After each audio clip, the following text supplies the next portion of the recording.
1421. Ocultos bajo las colinas heladas. Cómo los fugitivos medievales resistieron el largo invierno. Hay un momento, en los primeros días de enero, cuando el frío deja de ser una incomodidad y se convierte en una entidad. No es el frío de una corriente de aire que se filtra por una ventana mal sellada, ni el frío del amanecer antes de que el fuego sea avivado. Es un frío que se asienta en los huesos, como un juez que ha tomado asiento y no piensa moverse. En el año 1421, ese frío gobernaba Europa occidental con una autoridad que ningún rey podía disputar. Y en las laderas de las colinas olvidadas de Normandía, de Bohemia, de las márgenes del Rin y de las tierras bajas escocesas, había gente que no estaba en ningún registro señorial, que no pagaba diezmo a ninguna parroquia reconocida, que no tenía nombre en ningún libro de contabilidad monástico. Gente que se había escondido bajo las colinas heladas, no por elección, sino porque el mundo que conocían había sido destruido, y el único acto de resistencia que les quedaba era el de seguir respirando. Para entender quiénes eran estos fugitivos medievales de 1421, hay que entender primero el paisaje catastrófico que los había producido. El siglo XV no comenzó con esperanza renovada, como a veces nos gusta imaginar que lo hacen los siglos. Comenzó como una continuación agotada de un siglo XIV que había sido, sin exageración posible, el siglo más devastador que Europa occidental había experimentado desde la caída de Roma. La peste negra había llegado a las costas europeas en 1347 y, aunque sus oleadas más mortíferas pertenecían ya a varias generaciones atrás, el patógeno no se había marchado. Regresaba en ciclos, como un acreedor implacable, reclamando nuevas vidas en 1361, en 1369, en 1381 y de nuevo en los primeros años del siglo XV. Para 1421, la población de muchas regiones europeas era todavía apenas la mitad de lo que había sido 100 años antes. Aldeas enteras habían desaparecido. Los arqueólogos, que en siglos posteriores excavarían las llamadas villas fantasma medievales, encontrarían los cimientos de estas comunidades borradas, sus pozos sellados, sus campos cubiertos por el bosque que había reclamado lo que los humanos abandonaron. Pero la peste no era la única fuerza que empujaba a los hombres y mujeres a la clandestinidad en ese invierno de 1421. La Guerra de los 100 años, ese conflicto prolongado y voraz entre la corona inglesa y la francesa, vivía en ese momento uno de sus capítulos más violentos. Enrique V de Inglaterra había conseguido la victoria de Agincourt en 1415 y el Tratado de Troyes en 1420 lo había declarado heredero del trono de Francia. Pero los tratados firmados en salones por nobles enguantados no cambiaban la realidad de las aldeas normandas en invierno. Lo que cambiaban era quién tenía derecho a exigir el grano almacenado en el granero del campesino, quién podía reclutar por la fuerza a sus hijos, quién podía incendiar su casa y llamarlo acto de guerra legítimo. En 1421, Normandía era tierra de ocupación, y los que se negaban a aceptar la nueva autoridad, o los que simplemente habían sobrevivido a la destrucción de sus comunidades sin tener a dónde ir, se internaban en los bosques, en las cuevas, en los valles que el ejército en marcha no consideraba suficientemente estratégicos como para inspeccionarlos. Estos fugitivos no eran una categoría homogénea ni simple. Los había de muchos tipos y la historia medieval tiende a ignorarlos precisamente porque no dejaron documentos propios. Sus vidas se reconstruyen a través de los registros de los que los perseguían, las órdenes de captura de los senescales, los registros de los tribunales eclesiásticos que juzgaban a los herejes que se escondían en los márgenes, los inventarios de objetos confiscados a los que eran atrapados. En esos documentos negativos, en esos textos escritos por sus adversarios, aparecen las siluetas de los que resistían el largo invierno. Estaba el campesino desplazado, el vilano cuya aldea había sido quemada como medida de guerra o de represalia, o simplemente abandonada porque la peste había matado a demasiados como para que la comunidad pudiera sostener su estructura. Este hombre, o esta familia, no tenía ninguna ideología política ni religiosa que lo definiera. Tenía hambre, tenía frío, sabía cómo construir una trampa para conejos y dónde encontrar raíces comestibles bajo la nieve. Sabía que los agentes del Señor pasaban por ciertos caminos en ciertos días y aprendía a evitarlos con la misma precisión que un lobo aprende los patrones del cazador. Los documentos de los bailes señoriales normandos mencionan con frecuencia en ese período grupos de personas identificadas simplemente como vagabundos o miserables que habitaban en los bosques comunales y robaban ganado. La ley medieval era clara sobre su estatus. Eran proscritos, hombres fuera de la ley, lo que en la terminología jurídica de la época significaba literalmente que estaban fuera de la protección del orden legal. Cualquiera podía hacerles daño sin consecuencias.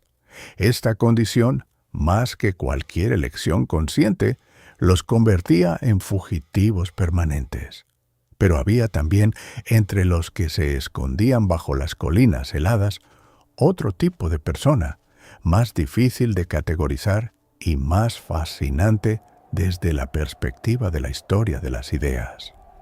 En los primeros años del siglo XV, Europa Central vivía el fermento de las guerras husitas.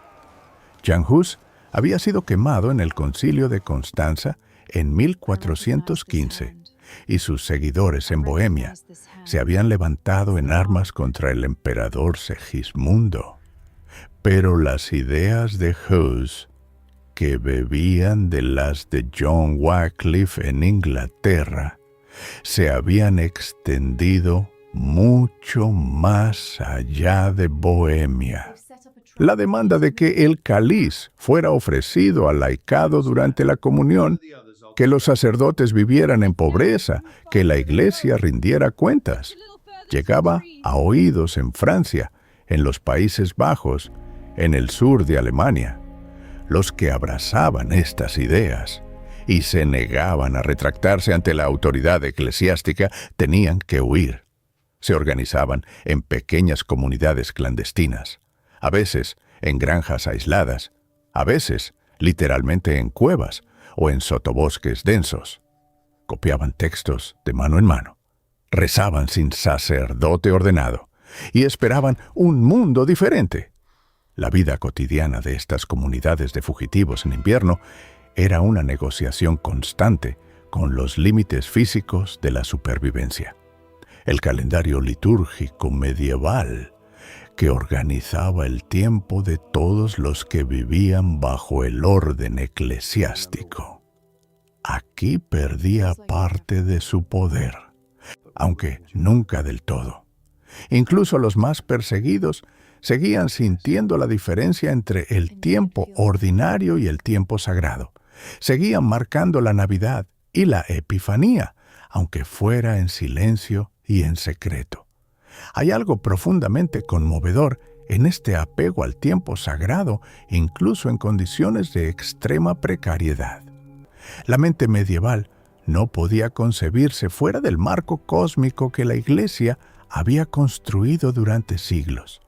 Podías rechazar al Papa, podías huir del obispo, pero no podías huir del ciclo del año litúrgico, porque ese ciclo estaba inscrito en los astros, en el ritmo de los días que se acortaban y se alargaban, en el hambre de Cuaresma que el cuerpo sentía aunque nadie lo hubiera ordenado. La alimentación en esas circunstancias era austera hasta el límite de lo que el cuerpo puede tolerar. Los manuales de la época, desde los recetarios de cocina para las clases altas hasta los escritos de los médicos que seguían la teoría galénica de los humores, describen el invierno como la estación del humor melancólico, frío y seco, dominado por la bilis negra. Para un fugitivo en las colinas normando en enero de 1421, la teoría era irrelevante, pero la experiencia que pretendía explicar era absolutamente real. El cuerpo en privación invernal se vuelve más lento, más pesado, más propenso a la desesperación. Las investigaciones arqueológicas sobre las fosas comunes medievales y los esqueletos recuperados de contextos de marginalidad muestran marcas en los huesos que los paleopatólogos identifican como señales de episodios repetidos de hambre en la infancia, raquitismo, infecciones crónicas. Estos no son los huesos de los que comían en la mesa señorial. Son los huesos de los que sobrevivían, y sin embargo, sobrevivían. Aquí radica la pregunta que hace que estas vidas sean tan extraordinarias. La resistencia del largo invierno no era heroica, en el sentido que el código de caballería, que ese mismo año seguía dictando los valores de la clase guerrera, hubiera reconocido. No había honor en ella, no había espectadores, no había canciones de trovador que la inmortalizaran. Era una resistencia silenciosa, hecha de conocimiento práctico y de lazos comunitarios tejidos con hilo más resistente, precisamente porque eran invisibles. Los que se escondían en las colinas compartían lo que tenían, no por mandato señorial, sino por necesidad mutua. Repartían el calor de sus cuerpos durmiendo apretados. Conocían las plantas medicinales que podían controlar la fiebre y las raíces que aportaban algún valor nutritivo. Sabían cuándo el río sería transitable y cuándo las guardas del camino estarían distraídas por sus propias necesidades de supervivencia. Hay una dimensión tecnológica en esta historia que merece atención. El siglo XIV y principios del XV habían sido también un periodo de notable innovación técnica, a pesar de, o quizás a causa de, sus crisis demográficas.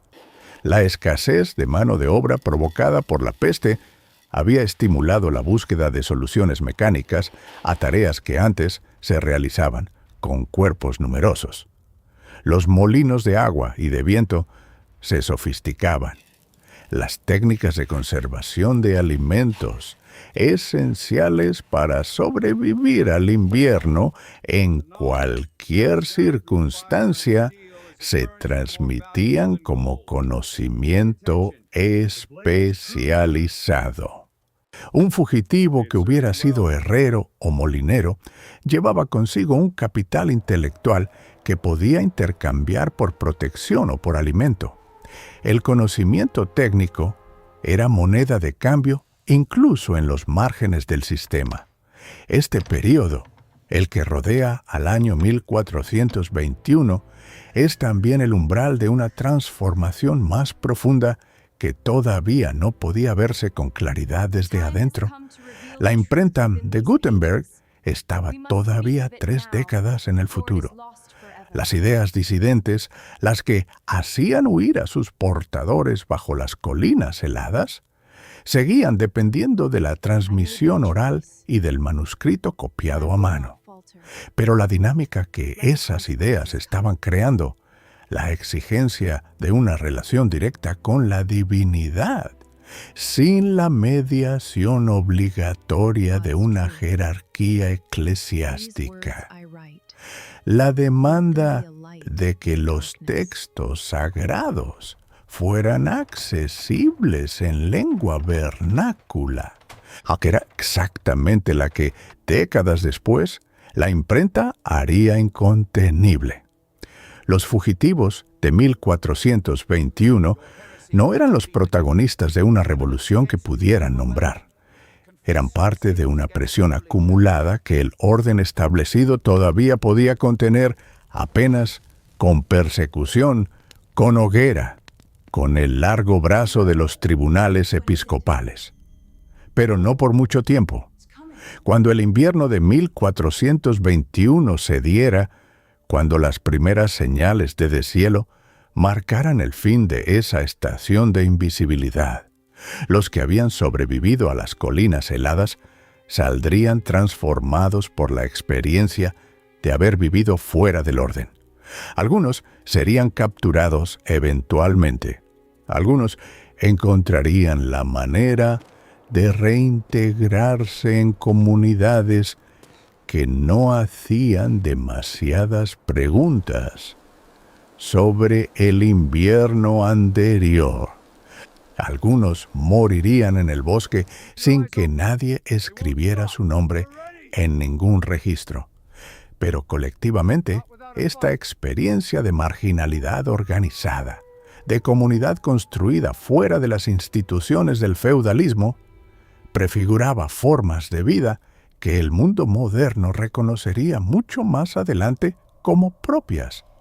Lo que el año 1421 nos enseña, si prestamos atención a los que no aparecen en las crónicas de los grandes, es que el orden medieval nunca fue tan totalizador como sus propios documentos intentaban hacer creer.